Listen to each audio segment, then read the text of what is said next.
ahora tendría la palabra, si, por seguir un poco la metodología que teníamos establecida ya, Juan José Iglesias, y luego abriremos el debate, ¿eh? Bueno, voy a hacer, me ocurre exactamente igual que cuando he presentado a Máximo, que me cuesta presentar a dos historiadores que tienen tan larga y profunda investigación, y que además pues, hemos compartido durante mucho tiempo muchos problemas en la cabeza, ¿no? Y bueno, Juan José Iglesias, actualmente todavía voy a empezar por lo que soy, ¿no? Bueno, es catedrático de Historia Moderna de la Universidad de Sevilla.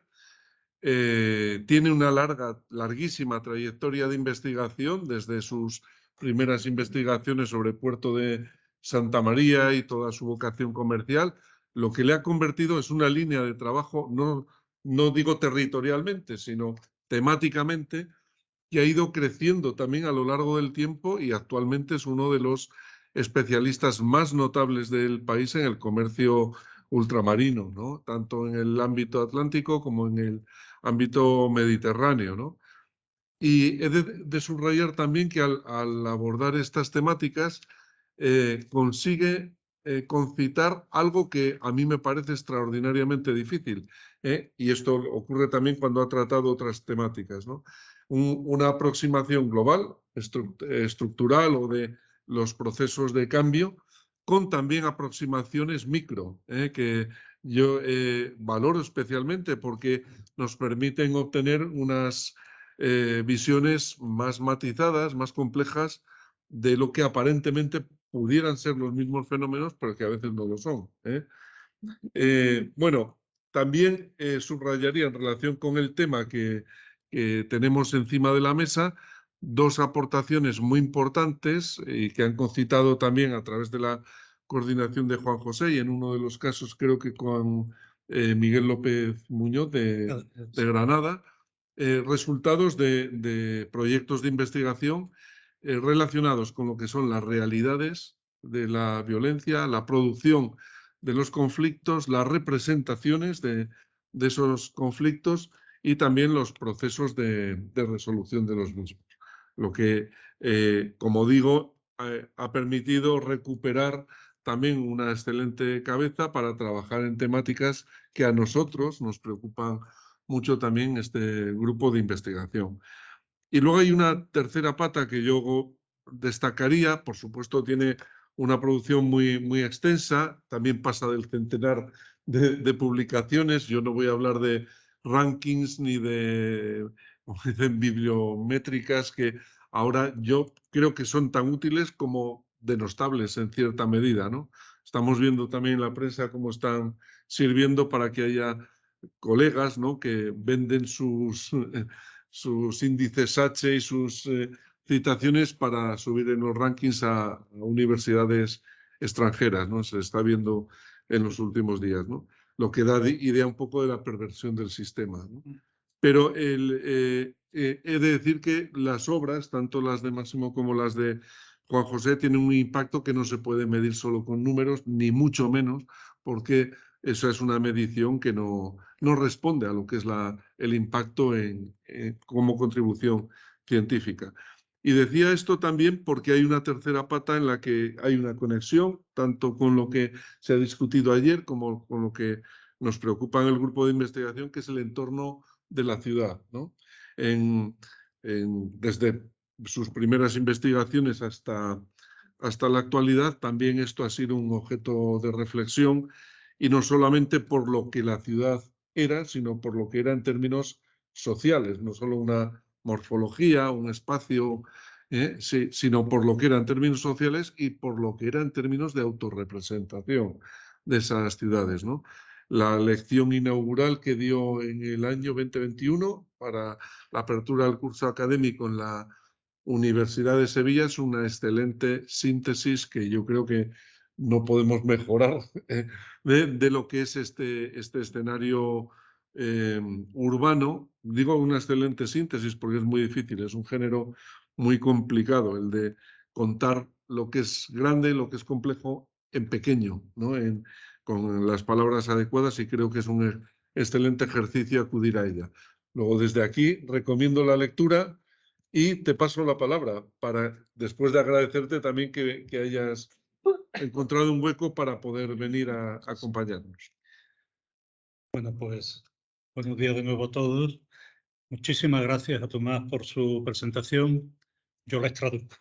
Cuando él dice que tengo una larga trayectoria investigadora, quiere decir que estoy viejo. Básicamente es cierta, ¿no?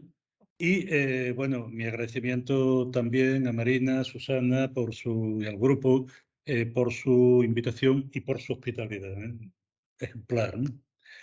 Y bueno, el tema me lo planteó Tomás no hace mucho en Sevilla, con ocasión de una tesis a la que él estuvo invitado en el tribunal.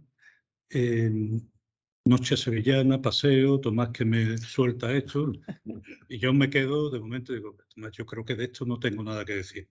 Y la respuesta de Tomás fue, sí.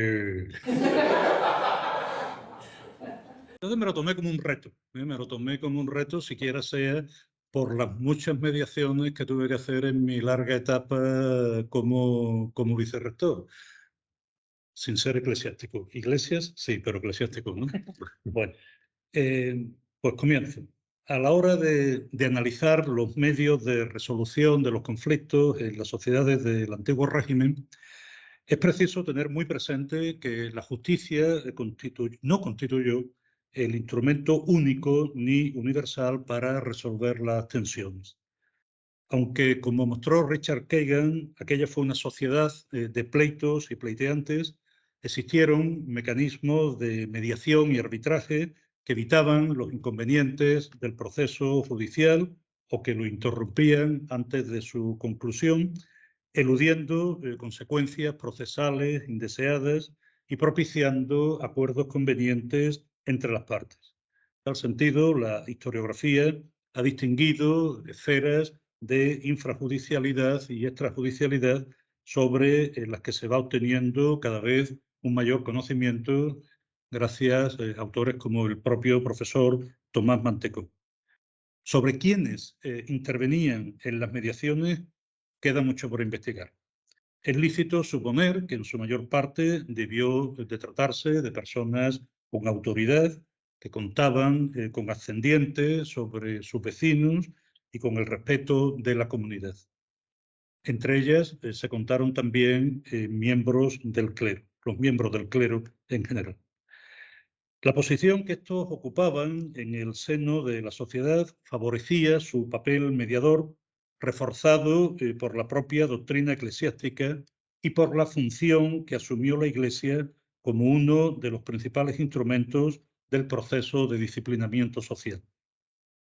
En tal sentido, los eclesiásticos no se limitaron a intervenir como mediadores en los conflictos interpersonales, sino que también aparecen como pacificadores en los conflictos colectivos, sin que por ello deba deducirse que se constriñeron en exclusiva a este papel, pues con alguna frecuencia también se les puede identificar como partícipes en expresiones de resistencia o como elementos agitadores. Esta ambivalencia los señala como sujetos activos en los procesos sociales de los que formaron una parte constitutiva esencial.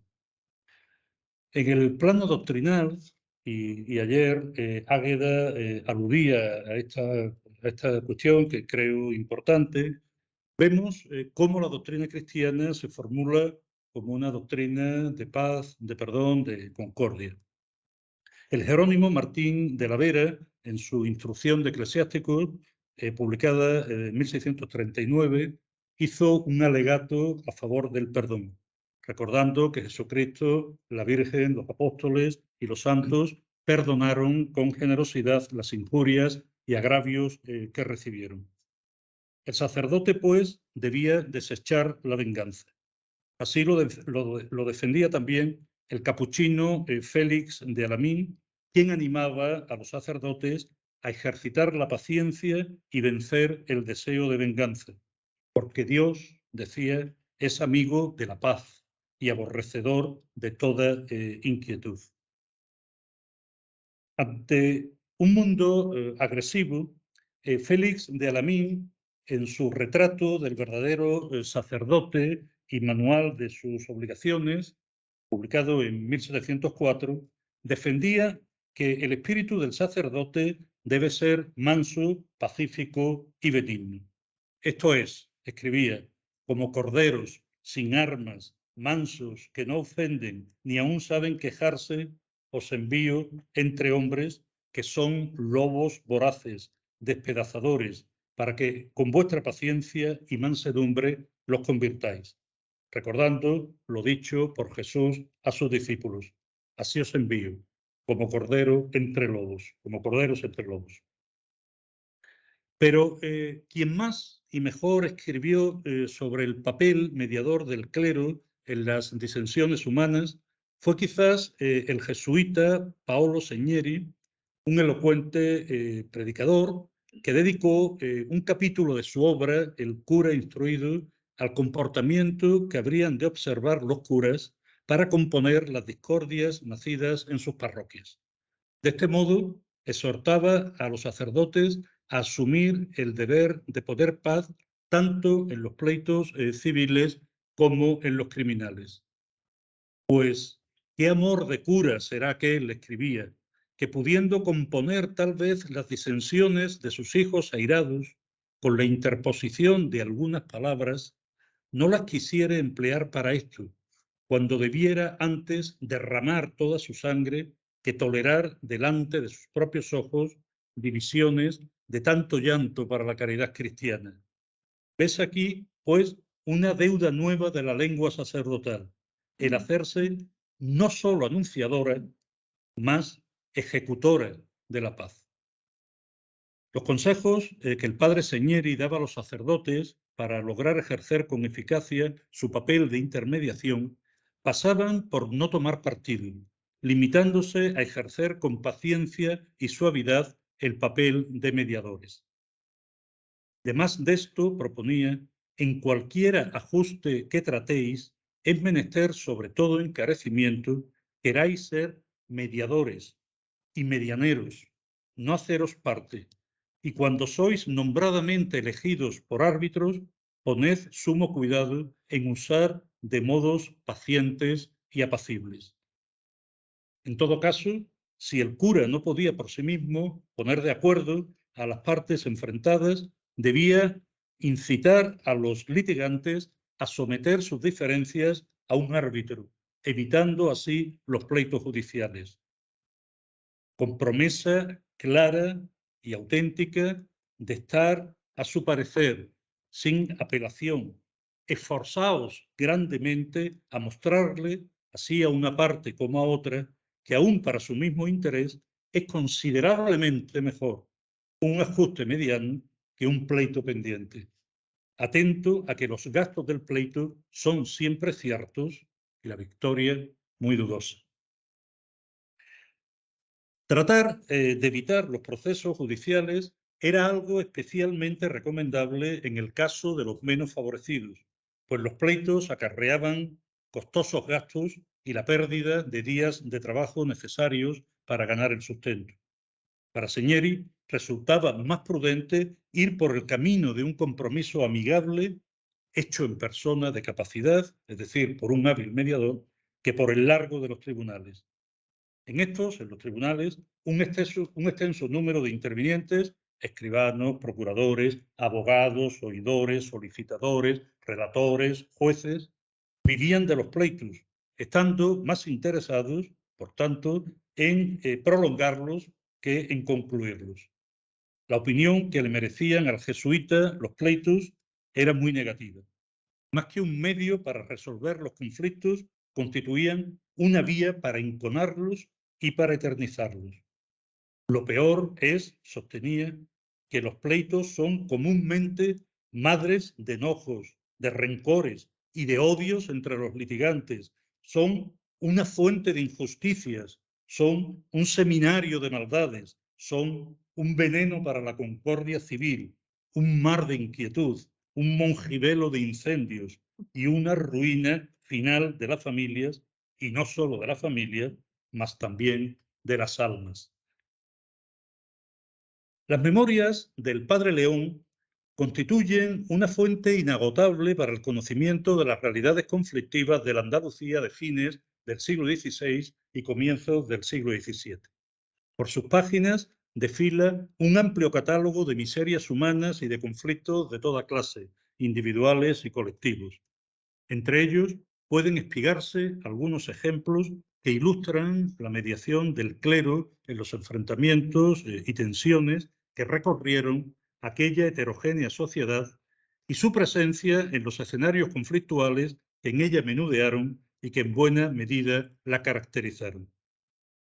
En aquella Sevilla abigarrada en la que el Padre León desempeñó su ministerio durante largos años, existía la gente más indómita y sin razón que hay en el mundo, esto es, muchachos grandes y pequeños, y a vuelta de estos, muchos hombres desalmados, delincuentes, inquietos, valientes, valentones, bravotines, espadachines y matadores y forajidos, gentes a quien no se atrevían las justicias. Grupos de gente de esta calaña, siempre según el jesuita, salía a las afueras de la ciudad los domingos y días de fiesta a enfrentarse a pedradas y palos. Los protagonistas de estas encarnizadas batallas campales eran, como muy bien sabe nuestro amigo Máximo García, que sabe mucho de indisciplinas juveniles, eran muchachos inquietos e indisciplinados a los que difícilmente las autoridades podían sujetar a control. El problema se agravaba porque, aprovechando la confusión, a estas peleas solían unirse hombres de mal vivir que iban allí a vengar sus injurias. El nefasto resultado de estas guerras tan ensangrentadas, como las califica el Padre León, era que de todas ellas resultaban heridas e incluso muertes.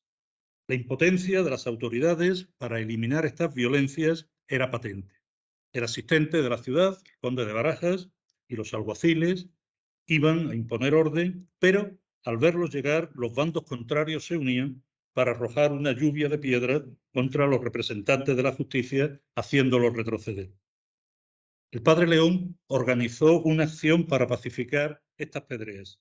Con permiso del rector de la Compañía de Jesús, uno de aquellos días juntó partidarios y al frente de ellos, enarbolando una cruz, se introdujo resueltamente entre los dos bandos enfrentados. Comenzó entonces a hablar a los combatientes, persuadiéndolos con tiernas razones. Lleguéme algo cerca, escribe, y roguéles que me oyesen dos palabras que traía que decirles, y que en aquello vería yo cuáles eran soldados verdaderos que militaban debajo de la bandera de Cristo nuestro Señor, y que en ninguna manera queríamos hacerles fuerza, ni tomarles sus armas, si ellos no se las quisiesen rendir de bonísima gana. Y con esto y otras cosas muchas, prosigue, se allegaron a los nuestros y desde que los tuve juntos les dije un poco de los graves males que resultaban de aquellas peleas y cómo tenían por capitán general al diablo, padre de las discordias y enemigos de la unión de los corazones, y que cualquiera que muriese en aquellas peleas, como habían muerto algunos, se iban derechos al infierno. Finalmente, todos a una voz dijeron: tome, padre, que yo quiero dar a Dios mis armas. Según el Padre León, se recogieron más de 1000 hondas, cuchillos y otras armas menudas. A renglón seguido, volvieron todos al colegio de la compañía, cantando la doctrina, ante el asombro de todos los que contemplaron la escena u oyeron después referirla. El episodio puede estar, sin duda, adornado a conveniencia de acuerdo con las intenciones apologéticas que abrigaba el Padre León. Después de todo, se trata de una narración subjetiva y probablemente edulcorada y embellecida con tintes heroicos. Pero, de cualquier forma, refleja una intervención mediadora del clero en un conflicto colectivo que es digna de ser registrada. Como también la intervención que el mismo Padre León y otros padres de la compañía tuvieron en la pacificación de conflictos con motivo de las misiones jesuitas en las almadrabas de Conil y Zahara. En ellas se juntaban anualmente, como es sabido, una infinidad de pícaros, gente inquieta, forajidos, matadores y desalmados, que a diario tenían peleas y se mataban y herían unos a otros. Sin embargo, según afirma el padre León, cuando iban los jesuitas, todo se aquietaba, porque nosotros éramos los medianeros, los jueces y los letrados, y haciéndonos amigos suyos, hacíamos de ellos cuanto queríamos, trayéndolos enfrenados y compuestos. Narra el padre León un enfrentamiento entre gente de Poniente y de Levante a causa de una injuria proferida por uno de aquellos contra otro de estos. Según el jesuita, andaban todos muy temerosos de las consecuencias y, lógicamente, también el duque de Medina Sidonia, que era el titular de las almadrabas, porque éstas estaban en el momento álgido y podía perderse la pesca a causa del conflicto. Mediaron los padres de la compañía entre los dos bandos y consiguieron amistarlos con buenas razones, de lo que quedó el duque muy agradecido. Aparte de estos enfrentamientos banderizos, la gente de las almadrabas también protagonizaba motines, quizás motivados por la dureza de las condiciones de trabajo, en los que también mediaron los jesuitas. Así lo narra el padre León. Algunas veces se amotinaban y alzaban bandera con su atambor y se subían a la sierra dejando desamparada la almadraba, de que resultaba gran pérdida a la hacienda del duque. No había quien pudiese sosegarlos y hacerles bajar de allí. Y en viendo uno de los nuestros, allá dejaban las armas y se defendían tras del que iba y les hablaba con amor y comedimiento, como unas ovejuelas tras de su pastor, que no podían hacer otra cosa, pues era su padre y su bien. La mediación de los eclesiásticos aparece como una constante en los conflictos populares que recorrieron Andalucía a mediados del siglo XVII como consecuencia de la carestía y la manipulación de la moneda de vellón. Domínguez Ortiz se hace eco en sus alteraciones andaluzas de la intervención de los religiosos para apaciguar los motines y lleva a cabo una interpretación del papel jugado por el clero en los tumultos, según la cual no se puede afirmar que el clero mantuviera una actitud homogénea, pero sí que actuó en general como elemento moderador que amortiguó la violencia de los conflictos. Según este autor, las diferencias constatables en el comportamiento de los religiosos en los motines dependieron de su diversa procedencia social y mentalidad. Aquellos que venían de las capas sociales más humildes sintonizaron mejor con las demandas populares. Sin embargo, en otros casos consta que los clérigos contribuyeron activamente a la represión de los motines. Por otra parte, a la hora de abordar el papel jugado por el clero como mediador en conflictos interpersonales, cabe preguntarse, en primer lugar, por el significado del asilo eclesiástico. Muchos delincuentes, transgresores, sospechosos o perseguidos por la ley se refugiaban en iglesias y conventos buscando la inmunidad del espacio sagrado y tratando de evitar así los rigores del procedimiento judicial. Bien es cierto que la Iglesia lo que trataba básicamente era de defender su jurisdicción privativa más que de salvar a los fugitivos de la actuación de la justicia. Sin embargo, es lícito suponer que párrocos, abades y priores intermediaron de algún modo entre las autoridades y los refugiados en sus templos. Hay en este sentido un fragmento muy interesante, una obra de fines del XVIII, una obra anónima que escriben dos jurisconsultos franceses del siglo, una disertación apologética en favor del clero regular, y que leo un pequeño fragmento porque dice: los claustros eran también para los infelices un asilo contra la injusticia y contra la opresión. ¿A cuántos no atormentarían y aún harían sufrir la misma muerte si no fuese por el respeto que se tenía a los monasterios? El clero medió también a la hora de concertar acuerdos entre partes en litigio. Ello forma parte de las autorregulaciones comunitarias y las soluciones extrajudiciales a los conflictos, una realidad que, como decía antes, pues cada vez es mejor conocida y que pone en entredicho el imperio absoluto de la justicia en el antiguo régimen. Gran parte de los procesos judiciales quedaban interrumpidos y acababan sin sentenciar porque en su transcurso se registraba la intervención de mediadores que hacían las paces entre las partes. Otros muchos conflictos ni siquiera llegaban ante los jueces debido a la existencia de este tipo de mediaciones.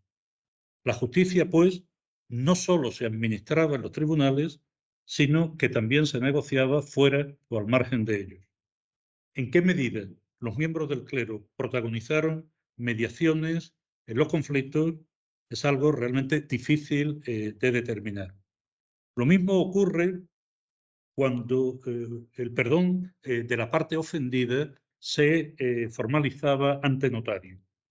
En su reciente estudio sobre las escrituras de perdón en la Sevilla del siglo XVII, Antoinette Garibay constata que de un total de cerca de 1.500 perdones que ella ha analizado en su tesis doctoral, en tan solo 15 quedó reflejada la identidad del mediador, de los cuales en 2 casos se trató de religiosos franciscanos, pero poco más.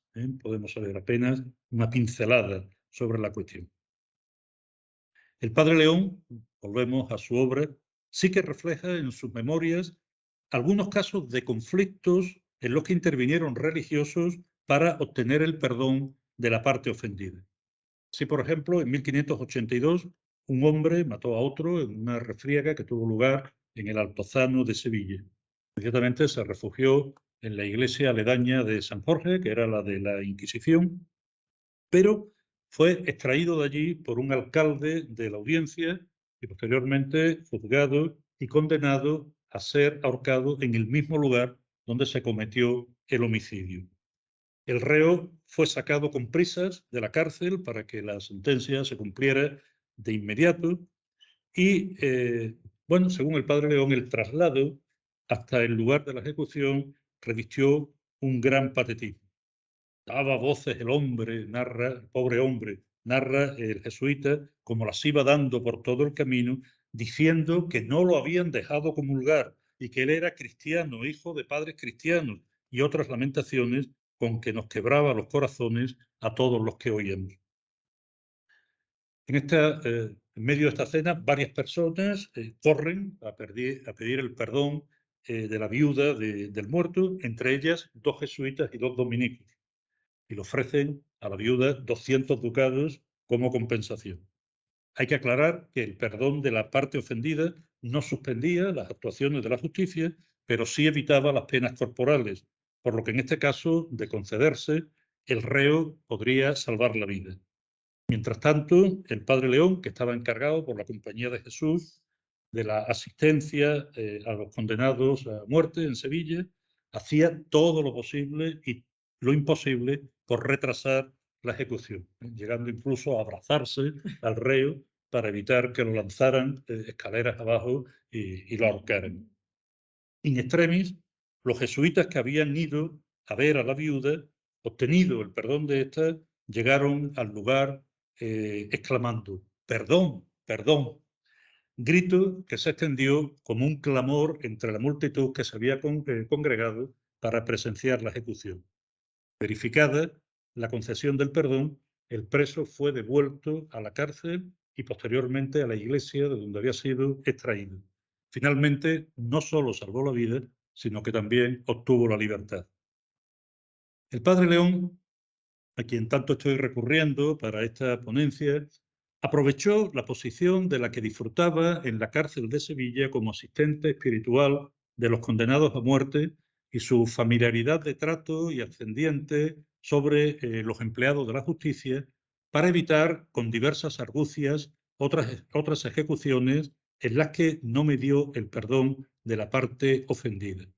También dejó constancia de que cuando fue destinado a Cádiz en 1616, los presos de la cárcel de Sevilla le despidieron con gran sentimiento, porque sin duda ninguna, escribe, nos queríamos mucho, como quien había tratado en las cárceles y con presos, ayudándolos en sus solturas y consolándoles en sus trabajos y prisiones.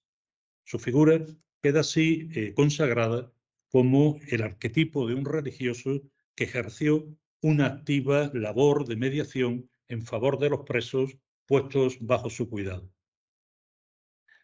El clero jugó también un importante papel de mediación en los conflictos familiares. El de la familia era un ámbito que la Iglesia consideraba como propio, promoviendo un modelo familiar de corte patriarcal que pretendía contribuir activamente al mantenimiento del orden social. Pero la familia, como demostrara María José de la Pascua y otros autores, también fue un ámbito cotidiano de conflicto. En tales conflictos, dentro del matrimonio, entre padres e hijos, entre familiares diversos, se puede constatar también la intervención ocasional de clérigos. Así, por ejemplo, los religiosos mediaron en los conflictos familiares derivados de la oposición paterna al matrimonio de sus vástagos. La resolución a casarse de los hijos, y sobre todo de las hijas, contra la voluntad paterna, provocó conflictos intrafamiliares a veces muy agudos. En tales conflictos, la Iglesia oscilaba entre la protección de la libertad para contraer matrimonio y la defensa del deber de obediencia a los padres. En su reciente estudio sobre esta temática en la Sevilla moderna, aún inédito, Isabel María Álvarez constata algún caso de mediación clerical para evitar las iras paternas.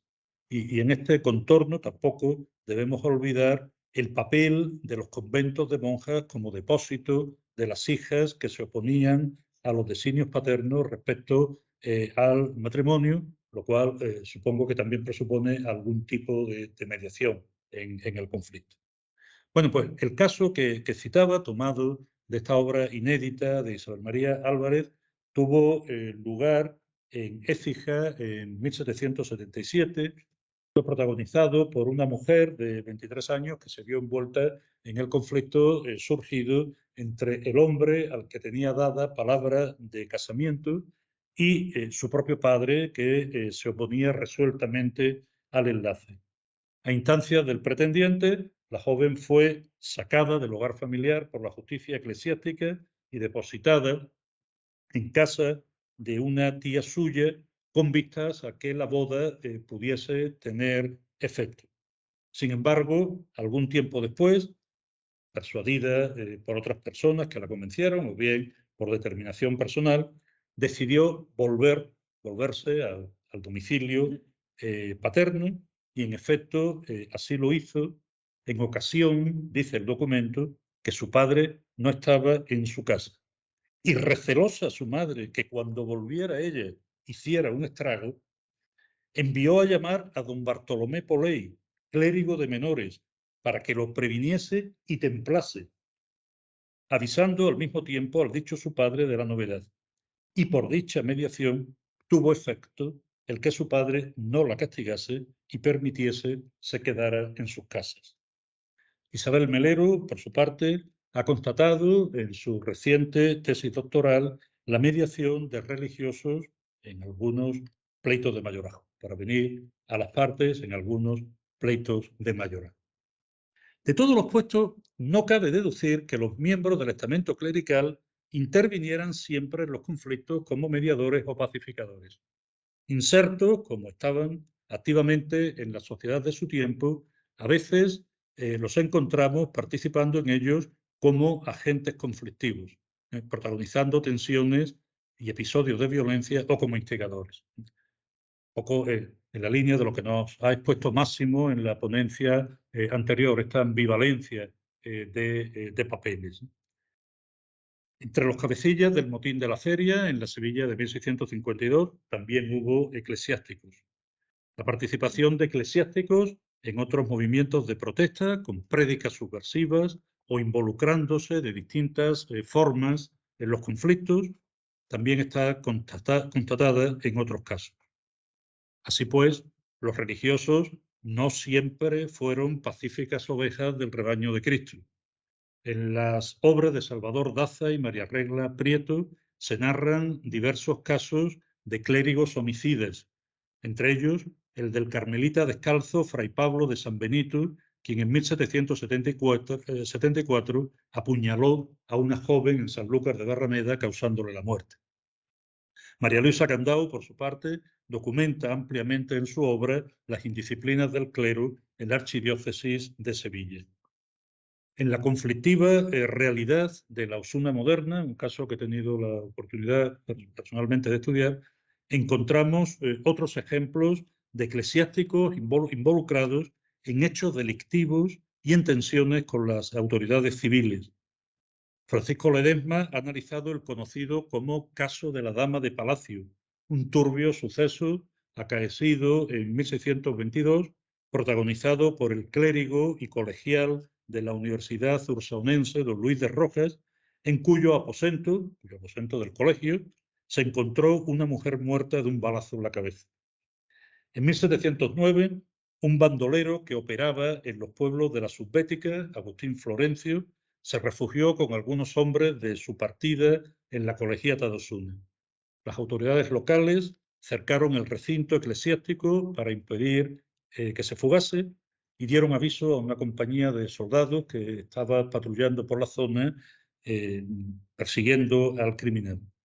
Los informes conservados sobre este suceso, conjunto nutrido de cartas dirigidas a los obispos de Sevilla, que tuve la ocasión de consultar, apuntan a que los canónigos de la colegial colaboraban con los delincuentes refugiados en el templo y que incluso estaban planeando excavar un túnel para sacarlos sin que los sitiadores se percataran.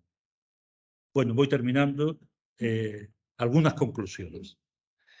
El clero aparece con frecuencia en los conflictos del antiguo régimen como un agente de mediación y pacificación.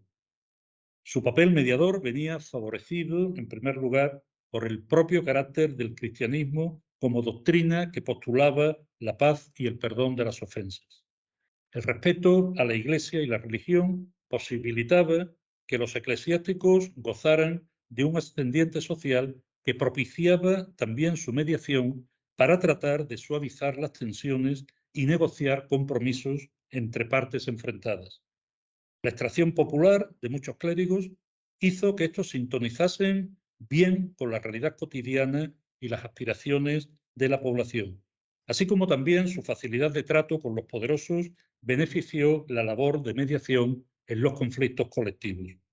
A todo ello hay que unir la función conscientemente asumida por la Iglesia y los eclesiásticos de colaborar con el mantenimiento del orden, garantizar la armonía social y evitar el escándalo, en el marco del proceso de disciplinamiento característico de los siglos modernos. La jurisdicción privativa eclesiástica proveyó un espacio de inmunidad a los perseguidos por la justicia, amparados en el derecho de asilo. Este hecho colocaba inmediatamente al clero responsable de los templos y establecimientos religiosos a los que se acogían los fugitivos de la ley en un lugar interpuesto entre los requerimientos de las autoridades y la situación de los asilados, que sin duda exigió continuos ejercicios de mediación. La compasión hacia los delincuentes conllevó también la cercanía del clero a los condenados para consolarlos espiritualmente, ayudarlos materialmente y tratar de suavizar el rigor de la justicia. Por otra parte, el clero intervino también en arbitrajes y mediaciones entre partes en conflicto o enfrentadas judicialmente, componiendo arreglos y recabando el perdón de la parte ofendida para evitar la continuación de los pleitos y consecuencias más graves en las condenas. Los eclesiásticos se constituyeron así, junto a otros actores sociales, en agentes activos de mediación en los procesos de negociación de la justicia que formaron parte de los fenómenos de infrajudicialidad y extrajudicialidad registrados en la Edad Moderna.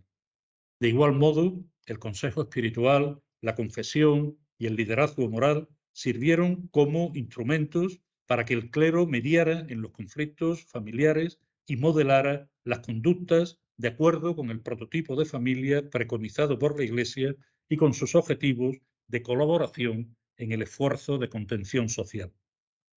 A pesar de todo ello, los eclesiásticos, como elementos plenamente incardinados en la trama de relaciones sociales y en la realidad cotidiana, no siempre desempeñaron el papel de mediadores y pacificadores. A veces se constata la intervención activa de religiosos como partícipes o instigadores de conflictos colectivos o como protagonistas de conductas desviadas y delictivas sancionadas por los tribunales eclesiásticos o incluso por la justicia civil. Los moralistas se esforzaron, sobre todo a partir del Concilio de Trento, por construir y propagar un modelo de santidad del clero que no siempre se vio correspondido por la ejemplaridad de sus integrantes, en el marco de una sociedad tan compleja y conflictiva como fue la del antiguo régimen. Bueno, esto es todo lo que quería decir. Muchas gracias por